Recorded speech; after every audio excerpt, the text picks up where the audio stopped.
Akan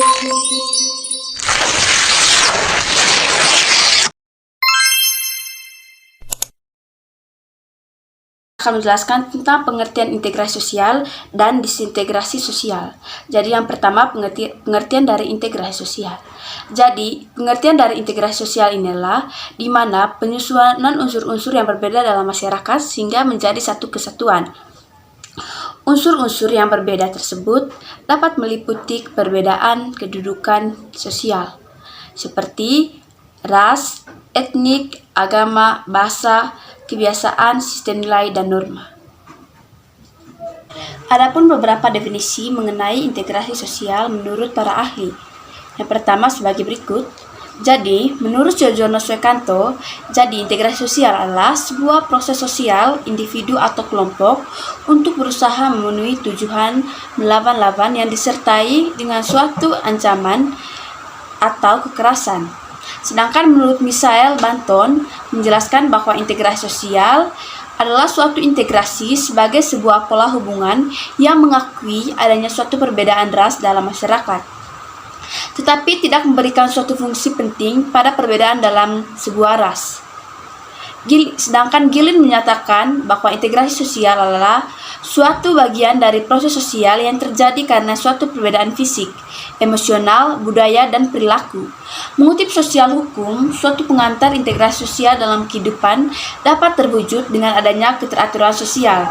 Untuk menciptakan integrasi sosial, dalam rangka mewujudkan keteraturan sosial, diperlukan berbagai upaya yang optimal dan berkesinambungan. Cara terjadinya anggota sosial yang pertama, anggota masyarakat merasa bahwa mereka berhasil mengisi kebutuhan satu sama lain. Yang kedua, telah diciptakan konsensus bersama mengenai nilai-nilai dasar yang dijadikan acuan utama dalam kehidupan bermasyarakat, berbangsa, dan bernegara. Sedangkan yang ketiga, nilai dan norma-norma dasar tersebut telah hidup dan berkembang cukup lama dan konsisten, serta tidak berubah-ubah.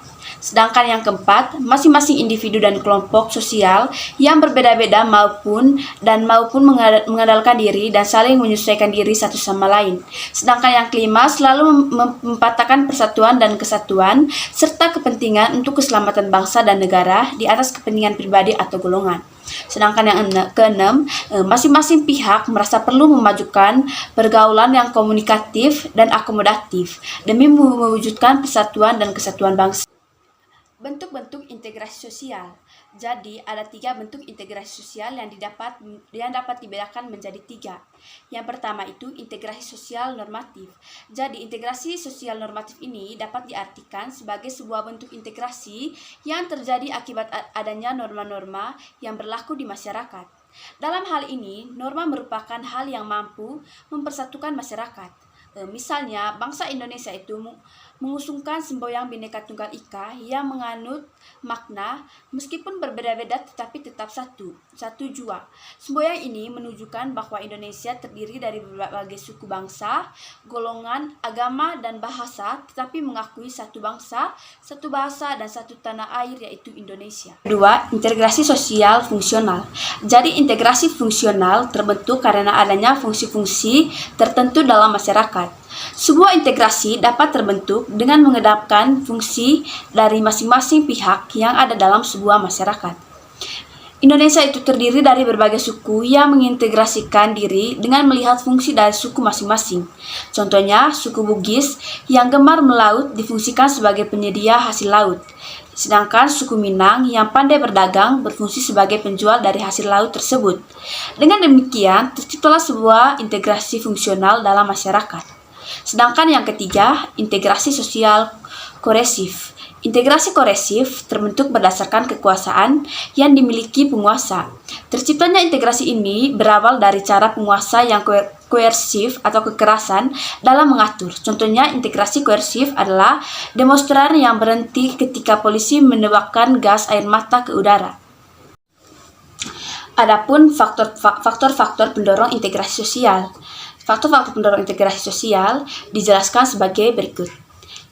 Di mana jadi toleransi terhadap kelompok-kelompok manusia dengan kebudayaan yang berbeda. Jika kita melakukan toleransi yang mendorong terjadinya komunikasi yang efektif antara kebudayaan yang berbeda tersebut, akan mendorong terciptanya integrasi di antara mereka.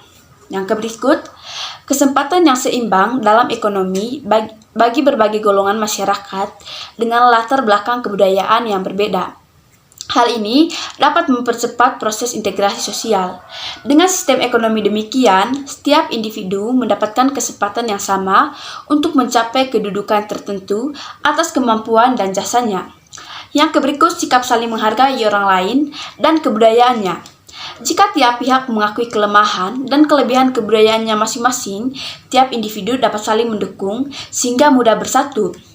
Yang berikut, sikap terbuka dari golongan yang berkuasa dalam masyarakat.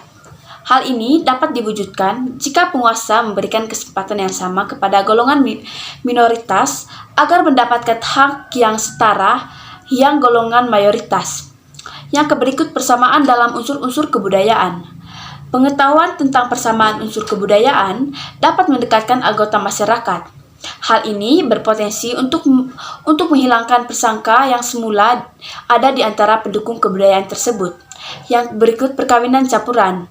Faktor ini mampu mendorong dua kebudayaan yang berbeda agar menjadi satu sehingga tercapai integrasi sosial. Dalam sistem sosial, masyarakat Indonesia yang berpandangan bahwa perkawinan merupakan penyatuan dua keluarga. Integrasi sosial sangat mungkin terjadi melalui amalgamasi. Yang berikut, adanya musuh bersama dari luar. Ketika terdapat suatu ancaman eksternal, maka masyarakat cenderung bersatu untuk menghadapinya. Sikap ini merupakan bentuk nasionalisme di mana berbagai kelompok yang berbeda dalam masyarakat akan bersatu demi keutuhan bangsa. Yang berikut, saya akan menjelaskan tentang integrasi sosial. Jadi, integrasi sosial adalah proses dalam interaksi masyarakat majemuk di mana satu atau beberapa kelompok berupa mengunggulkan identitas sendiri dan melakukan diskriminasi kepada pihak lain karena dianggap tidak menggambarkan nilai yang dianggap benar. Dampak integrasi sosial menurut Sriana dalam buku Perubahan Sosial Budaya pada tahun 2020. Integrasi sosial terjadi akibat hilangnya ikatan kolektif yang menyatukan antara anggota kelompok. Berikut beberapa dampak disintegrasi sosial. Yang pertama, meningkatkan konflik sosial. Hubungan sosial antara kelompok masyarakat menjadi tidak harmonis. Terganggunya integrasi sosial.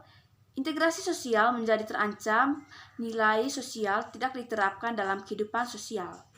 Contoh disintegrasi sosial, berikut ini ada 5 contoh disintegrasi sosial yang sering terjadi dalam kehidupan masyarakat. Seperti yang kita lihatkan, tawuran antara pelajar atau kelompok. Yang kedua, adanya demonstrasi atau unjuk rasa yang ricuh. Yang ketiga, peperangan antara etnis atau kelompok. Yang kelima, perselisihan di antar masyarakat karena perbedaan pendapat. Yang keenam, terpecahnya kelompok masyarakat karena perbedaan suku, agama, dan budaya. Baik, itu saja dari saya. Sekian dan terima kasih.